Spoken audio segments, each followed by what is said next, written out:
Assalamualaikum Habib, saya mau bertanya tentang bagaimana menurut Habib dan Islam tentang money digital, khususnya tentang investasi, cryptocurrency, bitcoin dan lain sebagainya, Habib. Jadi gini ya, saya bukan orang yang mendalami masalah hukum Islam. Kuliah saya itu 2, akidah Islam dan tafsir Al-Quran dan hadis. Jadi saya bukan ahli di bidang hukum Islam. Terlebih hukum kripto itu lebih spesifik lagi. Maka tanyakan itu kepada ahlinya. Di YouTube sudah banyak yang membahas. Salah satunya ada yang namanya Gus Ali Zainal Abidin atau Gus Ebit dari Jember yang pernah membahas tentang itu bersama di YouTube-nya. Tapi satu hal yang ingin saya kasih tahu, jangan berinvestasi di sesuatu yang kita tidak tahu persis dan tidak yakin penuh. Kalau nggak yakin penuh dan nggak tahu persis, jangan berinvestasi. Karena dari tadi saya merasakan, kok kayaknya Anda ini sulit cari duit tapi gampang ngeluarin duit. Hargai diri Anda dengan segala lelahnya, dengan tidak gampang ngeluarin duit, ngutangin, kerjasama, bitcoin, kripto. Anda susah cari duit, maka jangan biasakan untuk mudah mengeluarkan duit. Hargai diri Anda, hargai usaha Anda. Termasuk dalam bersedekah pun, saya bilang tadi, semampunya dan seikhlasnya. Tadi Bunda juga katakan, jangan memaksakan diri. Karena dalam agama pun tidak boleh memaksakan. Ittaqullah mastata'tum, bertakwalah kepada Allah semampumu, kata Allah dalam Al-Quran. Jadi soal kripto dan bitcoin serta investasi berbasis digital itu, kalau memang tidak punya ilmunya jangan lakukan. Kalau belum yakin jangan lakukan. Apalagi itu sesuatu yang belum jelas sekarang. Dasarnya apa, valuasinya seperti apa, sesuatu yang nggak jelas, maka hindari saja. Oke, panjang-panjang ya. Habib, saya mau bertanya masalah hutang piutang. Udah ya.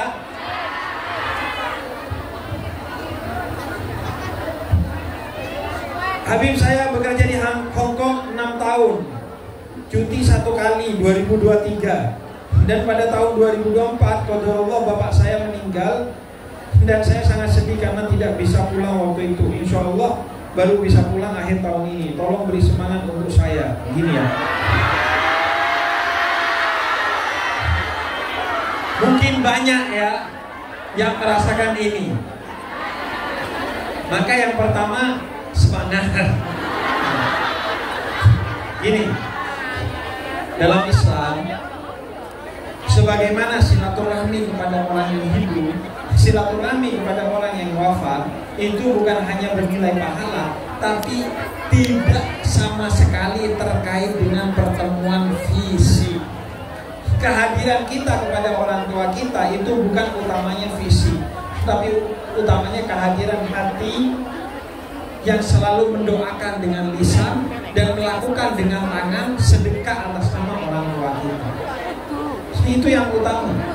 Kalau gitu berarti saya gak perlu pulang, Bim. Enggak, tetap ada keberkahan ketika kita berziarah langsung ke makam orang terkasih, termasuk para ulama dan orang tua kita. Karena kenapa? Karena bisa jadi keberkahan itu nempel pada tempat. Contohnya apa? Baca Al-Quran kisah Sayyidah Maryam. Nabi Zakaria gak punya anak lama, punya murid namanya Sayyidah Maryam. Akhirnya nanya, Sayyidah Maryam, kamu kok dimuliakan oleh Allah? Iya, karena saya berdoa di mihrab saya, di tempat doa saya. Akhirnya Nabi Zakaria berdoa di mihrabnya Sayyidah Maryam. Dan karena keberkahan mihrabnya Sayyidah Maryam, doanya diterima oleh Allah sehingga Nabi Zakaria punya anak. Jadi ada keberkahan pada tempat. Tapi kalau belum mampu, ditunda gak apa-apa. Yang penting kehadiran hatinya untuk selalu mendoakan orang tua yang sudah meninggal. Dengan 3 cara, doakan, sedekah atas nama beliau, dan kebaikannya dilanjutkan. Itu yang terpenting. Assalamualaikum. Saya mau bertanya, apa hukumnya jika saya dinafkahi oleh selingkuhan saya?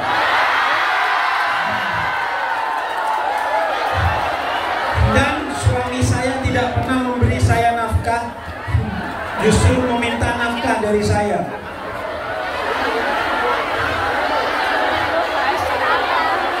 Oke ya, ini mungkin masalah. Kenapa saya tahu mungkin ini masalah yang banyak terjadi? Karena itu kertasnya special request dari Bunda. Maka ini, Anda tahu hukuman bagi orang yang berzina setelah menikah?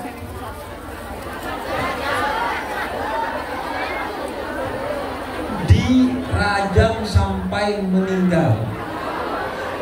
Artinya segitu besarnya dosa orang yang selingkuh, terlebih setelah menikah.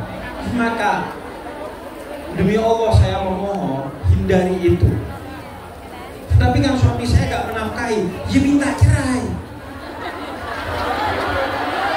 Minta cerai, bukan selingkuh.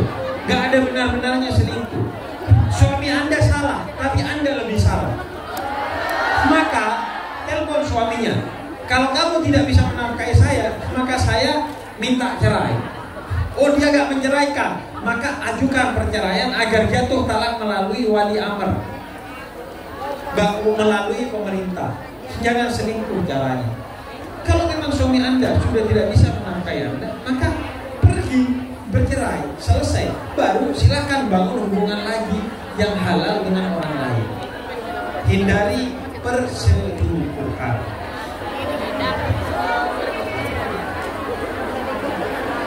Assalamualaikum Bib, kalau untuk menyucikan najis babi dengan tanah sejumpat apa sudah sah?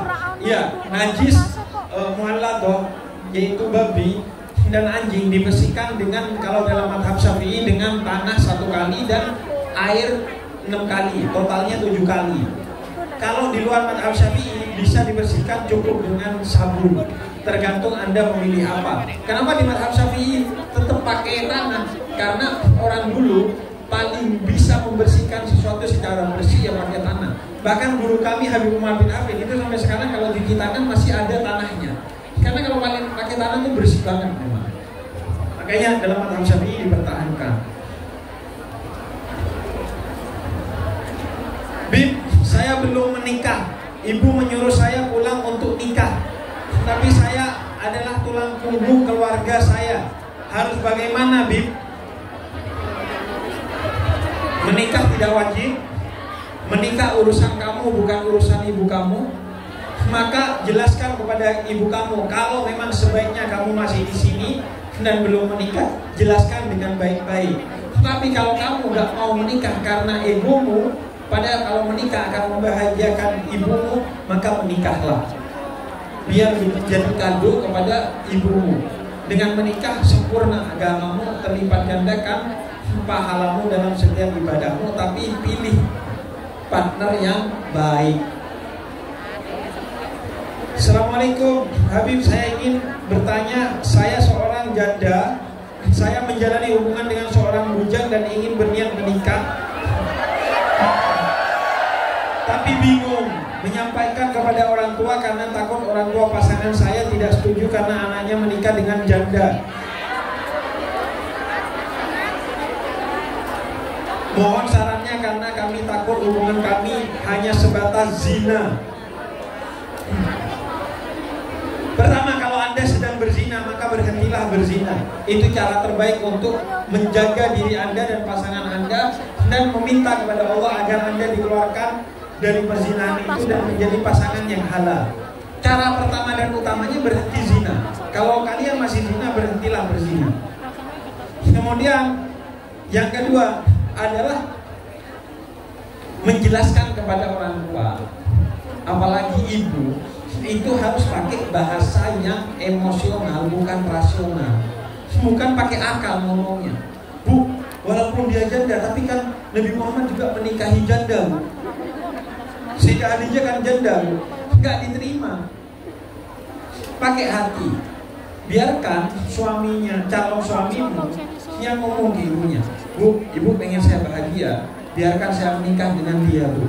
Karena meskipun dia janda, tapi dia orang yang terbaik untuk saya, Bu. Ngomong baik-baik agar direstui oleh orang tua.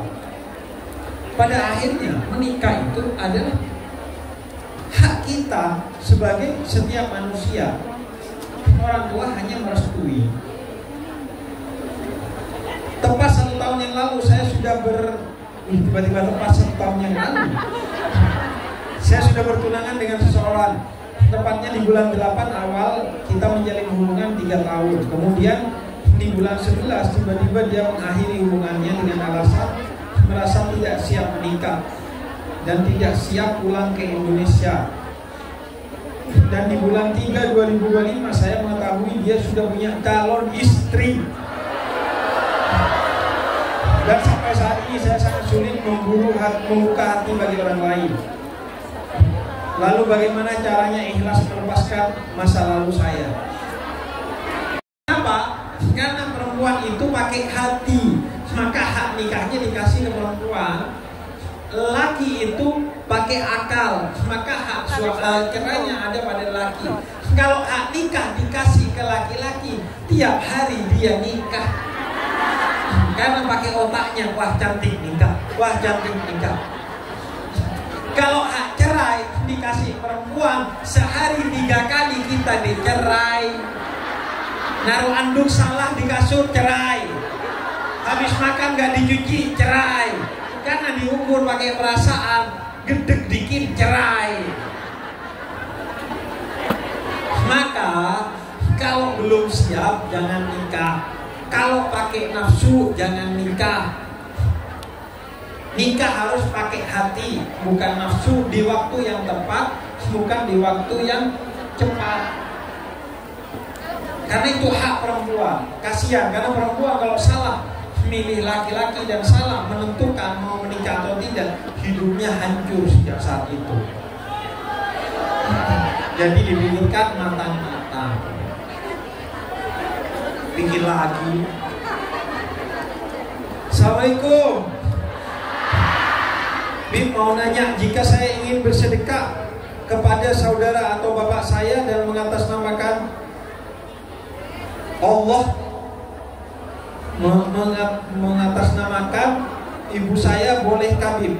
Intinya bersedekah kepada orang tua yang masih hidup atau sudah mati atas nama bersedekah kepada orang lain atas nama orang tua yang masih hidup atau sudah mati itu diperbolehkan dalam Islam. Akan sampai bahkan riwayatnya kuat. Satu riwayat dari Ibnu Abbas, riwayat yang lain dari Sayyidah Aisyah, sama-sama bercerita tentang orang yang mau sedekah untuk atas nama orang tuanya yang sudah meninggal, apalagi yang masih hidup. Boleh.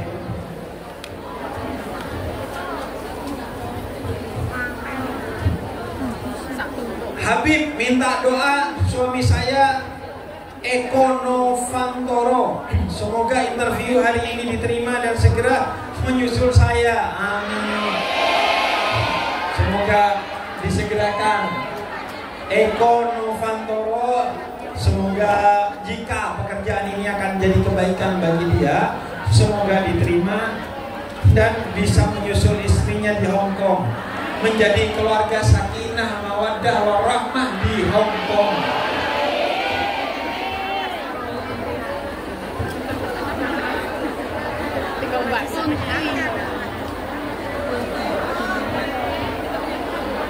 Singkat padat jelas.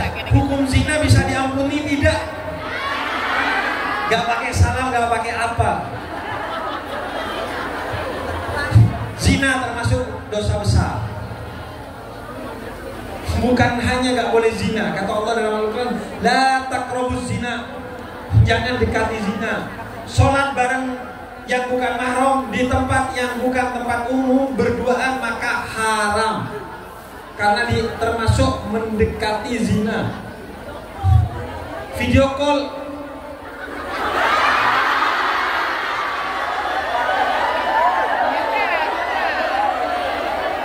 sholat berjamaah dengan pacar melalui video call, hukumnya bodoh.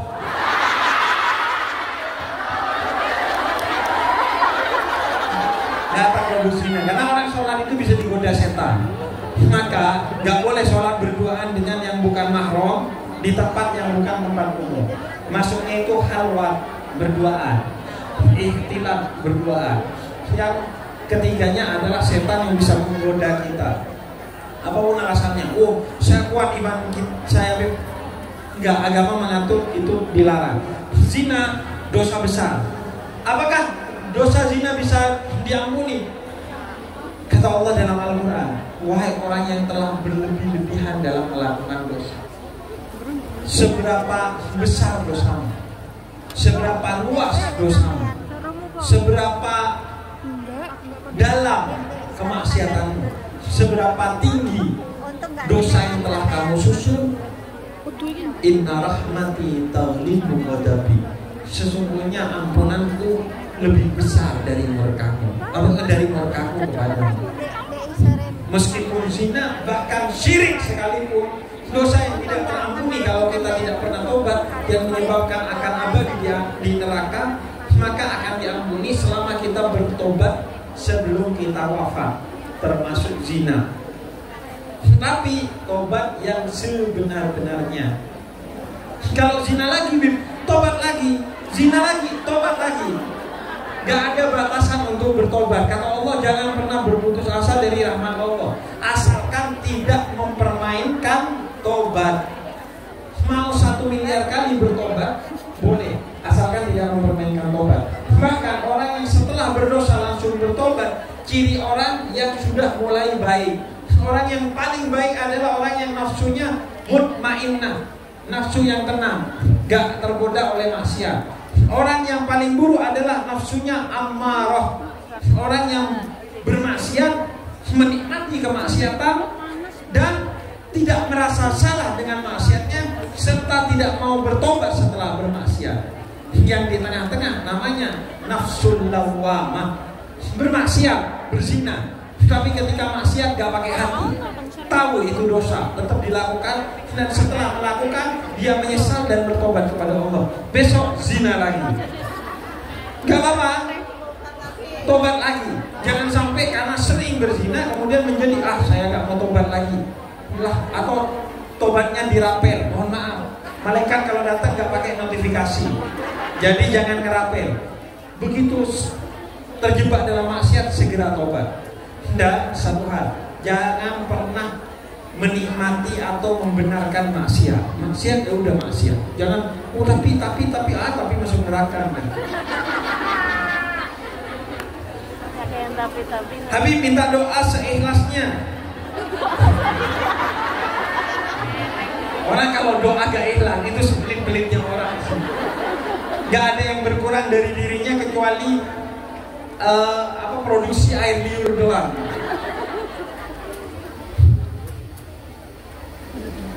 Semoga Nuriyati Allah yasfiha, semoga Allah menyembuhkan Nuriyati dari sakitnya, Allah angkat derajatnya, Allah muliakan nasibnya, Allah kembalikan kepada keluarganya dalam keadaan sehat walafiat fi taatillah, dalam ketaatan kepada Allah.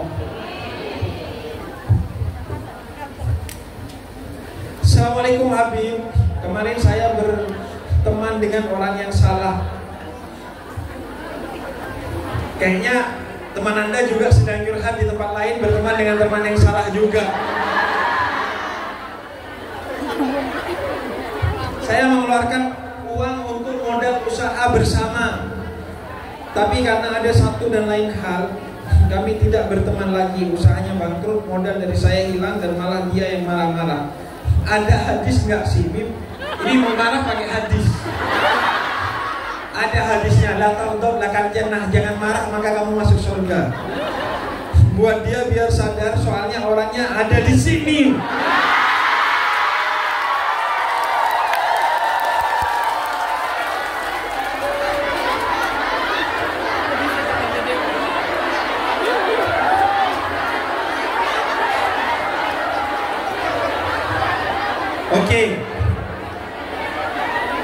Oke ya, gini. Pertama, memaafkan dan menyambung silaturahmi itu sesuatu yang mulia. Bahkan kelak di akhirat diriwayatkan oleh Imam Ghazali itu ada 2 orang. Yang satu itu masuk surga, yang satu itu diperlihatkan, 2 orang ini diperlihatkan surga oleh Allah. Kemudian yang satu bilang, ya Allah, betapa indahnya surga itu, bagaimana cara aku memasukinya? Kemudian kata Allah, maafkan orang yang berlaku salah kepadamu di sebelahmu, dan tuntunlah ia masuk surga bersamamu. Jadi memaafkan dan mengembalikan silaturahmi itu sesuatu yang mulia. Bahkan hingga di akhirat kita masih diberi kesempatan untuk itu, karena begitu besarnya hal itu. Artinya apa? Artinya itulah ciri umat Islam. Islam selalu merasa damai, memaafkan agar berdamai dengan orang lain, dan mendamaikan orang yang sedang bertengkar. Seperti kisah 2 orang tadi. Jadi ya Allah, orang ini ketika di dunia selalu mengganggu saya, gibahin saya, bikin saya bangkrut dan lain sebagainya. Kemudian kata Allah, kamu pengen apa? Saya pengen semua pahala dia dikasih ke saya. Kata Allah, orang ini gak ada pahala. Ya udah, saya pengen masuk surga. Gimana caranya? Pegang orang itu, maafkan, ajak dia ke surga. Memaafkan mulia, membangun silaturahmi mulia, membuat orang berdamai mulia. Tapi, nah ini buat 2 orang yang ada di sini, 2 orang baik belum tentu cocok untuk bekerja sama. Jadi hati-hatilah. Kalian dapat duit itu tidak mudah. Jangan gampang mengeluarkan duit. Yang kedua, bisa jadi 2 orang itu ketika bekerja sama tidak ada yang salah, tapi dua-duanya salah karena memilih jalan kerja yang salah. Yang ketiga, silaturahmi itu artinya, silah itu sambungan, rahim itu cinta. Maka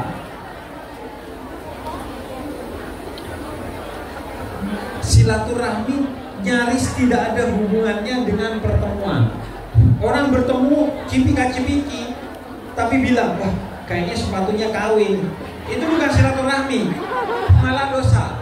Tapi tidak pernah ketemu, tetap mencintai, apalagi saling mendoakan, dihitung silaturahmi. Bahkan memblokir adalah cara silaturahmi bisa jadi. Karena dengan memblokir, dia gak bisa lagi ngeliatin statusnya kita, sehingga gak bisa gibahin dan ngata-ngatain serta fitnah kita. Dan kita jadi gak sakit hati karena gak pernah dikata-katain oleh dia. Maka kadang cara membangun silaturahmi adalah dengan memblokir, termasuk tidak bekerja sama lagi dengan orang yang terbukti tidak bisa bekerja sama dengan amanah dan baik dengan kita. Maka gak mesti menjaga silaturahmi itu dengan bekerja sama. Kadang dengan sama-sama untuk memilih jalan hidupnya sendiri, itu cara bersilaturahmi. Kita kebanyakan itu kerjanya cuma formalitas aja, karena majikannya gak baik. Akhirnya ya udah kerja-kerja aja, tidak ada keikhlasan. Apakah ada keberkahan di pekerjaan yang seperti itu? Keikhlasan itu urusan hati. Dan ikhlas itu dari kata kholas. Kholas itu artinya murni. Ikhlas itu upaya untuk memurnikan. Maka yang penting kita berupaya untuk ikhlas, itu adalah ikhlas. Maka daripada kita akhirnya tidak berupaya sama sekali untuk ikhlas dan hilang keberkahan dalam pekerjaan kita, maka lebih baik, saya masih belum ikhlas, yaitu ikhlas. Berarti kan berusaha ikhlas, tapi belum ikhlas, yaitu ikhlas. Maka yang penting berusaha untuk ikhlas. Dan tidak ada keberkahan dan kemuliaan yang lebih besar dari kebaikan yang diberikan kepada orang yang sebenarnya tidak baik kepada kita. Tidak ada yang lebih mulia dari itu. Baik kepada orang yang tidak baik kepada kita. Repot, iya, usahakan aja. Walaupun belum, usahakan, itu sudah termasuk ikhlas. Jadi jangan mendapatkan peluang kemuliaan ini hanya dengan kita gak mau berusaha untuk ikhlas.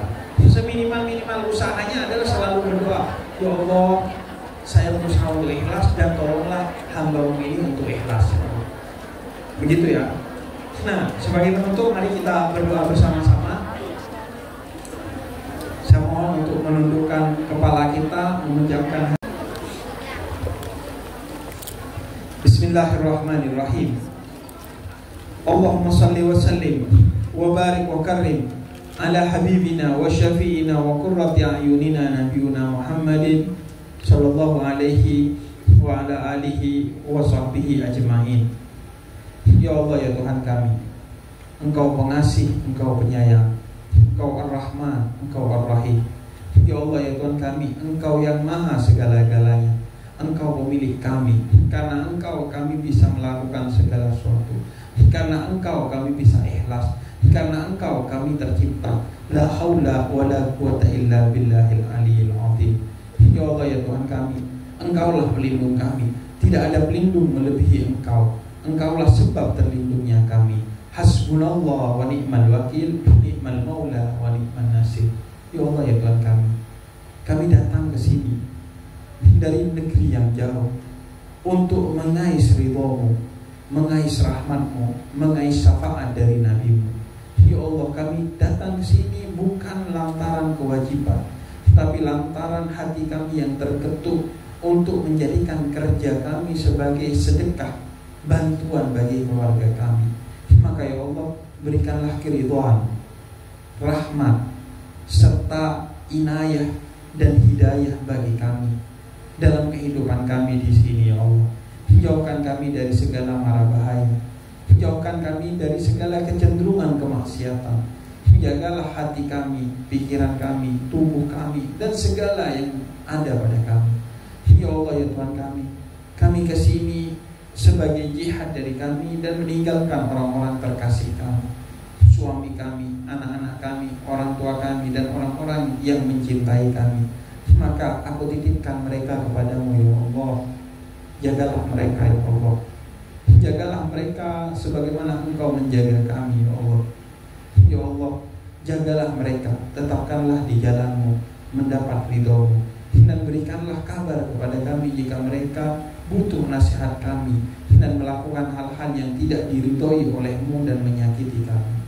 Ya Allah, ya Tuhan kami, sebagaimana Engkau memerintahkan kepada kami untuk menjaga harta kami, maka jagalah uang kami ya Allah, harta kami di sini, karena kami sungguh lelah dalam mendapatkannya ya Allah. Jangan biarkan kami tertipu oleh orang-orang oknum-oknum yang jahat kepada kami atas nama investasi, hutang, kerjasama, dan apapun ya Allah. Karena Engkau maha tahu tentang betapa beratnya kami mendapatkan uang sedikit demi sedikit itu ya Allah. Ya Allah, ya Tuhan kami, jagalah kedua orang tua kami yang masih hidup ataupun yang sudah wafat. Karuniakan kebaikan kepada mereka, ampuni dosa-dosa mereka. Ya Allah, ya Tuhan kami, jagalah keluarga kami ya Allah, jagalah keluarga kami ya Allah.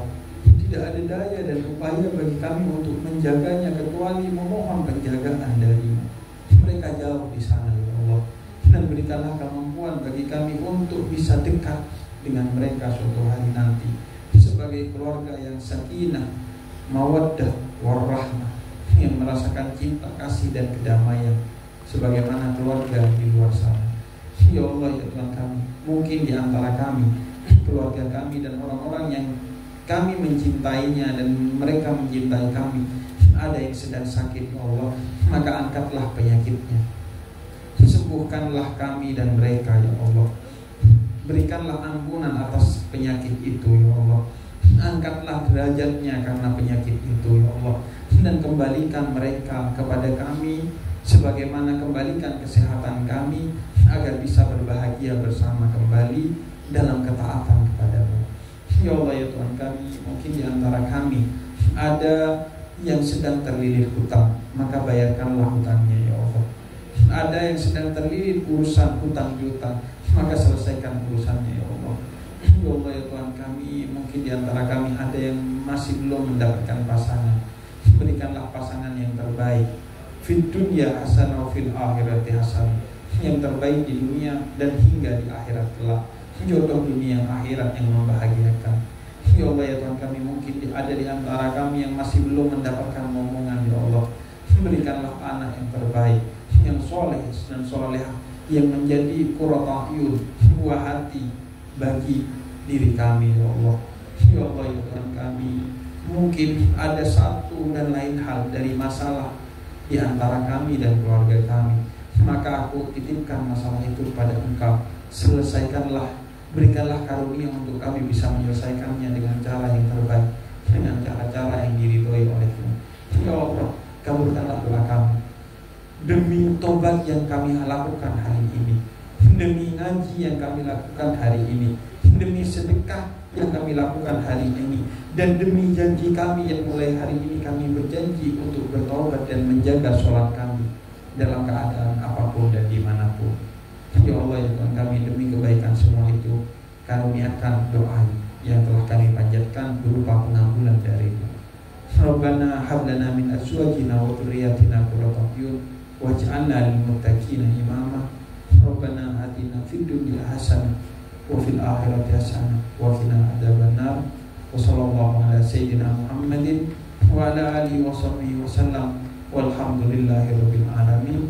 Tiada daya dan upaya kecuali dari Allah Subhanahu wa taala. Semoga Allah mengabulkan doa kita, menghapus dosa-dosa kita, mengangkat derajat kita, dan semoga kita terus diadakan dalam lingkaran-lingkaran seperti ini. Ini yang jaga kita ya, dicas setiap bulan, setiap minggu, kalau bisa ada kesempatan ngaji, biar bisa terus saling mengingatkan, saling menjaga. Insya Allah jadi silaturahmi, jadi pembuka rezeki, pemanjang umur, dan untuk kebaikan-kebaikan kita. Terima kasih dan mohon maaf atas salah-salah kata yang mungkin terucap.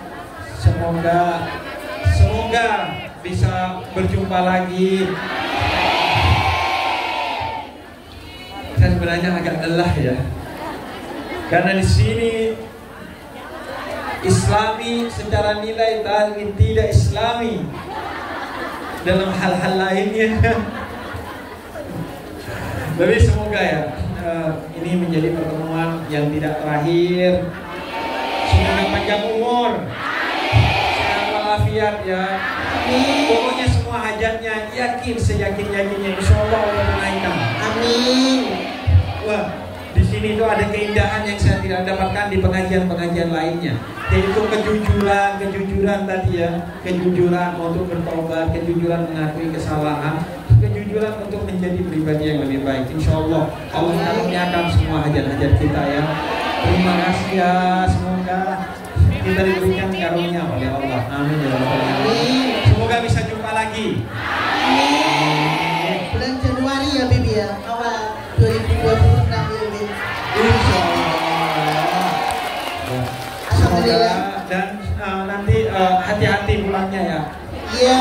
Hati-hati, jaga kesehatan. Amin. Semoga jadi berkah rezekinya. Doanya ya Bibi ya. Terima kasih, doakan saya juga ya. Amin. Mohon maaf kalau ada kesalahan. Wassalamualaikum warahmatullahi wabarakatuh. Waalaikumsalam warahmatullahi wabarakatuh. Yang menyampaikan salah, insya Allah salahnya disampaikan nanti. Fior, Onat, Deddy Kobuzer, Sobat semua saya sampaikan. Oh Vidi juga ya. Ini semoga sehat selalu Vidi. Umaris juga ya.